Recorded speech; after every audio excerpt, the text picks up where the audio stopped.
సంస్థలు కానీ ఇంతమంది కానీ ఒక్కతాటి మీదకి వస్తున్నప్పుడు కొంతమంది పొలిటీషియన్లు మాత్రం ఎందుకు సార్ దీన్ని కూడా రాజకీయం చేసే ఉద్దేశంతో అంటే వాళ్ళు అన్నం తింటలేదేమో, అంటే చాలా మందికి అన్నం లేక తింటలేదు, వీళ్ళకి దొరికినా కూడా వేరే తింటున్నారేమో.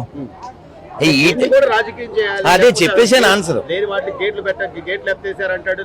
ఇంకా నాన్న ఇప్పుడు మనం కొన్ని కాదు నాన్న ఇప్పుడు మనం ఇది మహాభారతంలో చెప్తారు, వయం పంచాధికం శతమని. ఈ ఒక ముక్క చెప్పి నేను వెళ్తాను. ఎప్పుడో లాంగ్ ఎగో ఓ 40 ఏళ్ల క్రితం అమెరికాకి వెళ్తే మన భారతదేశ ప్రధాని అటల్ బిహారీ వాజ్పేయి గారు ఎవరో ఆయన కామెంట్ చేయమన్నారట, మీ దేశ ప్రధాని ఇలాగా అని. అది మా వ్యక్తిగత విషయం, షర్ట్ అని చెప్పాడు. కామెంట్ చేసేయచ్చుగా, కానీ ఆ సంస్కారం లేనటువంటి ఆ పెంపకం సరిగా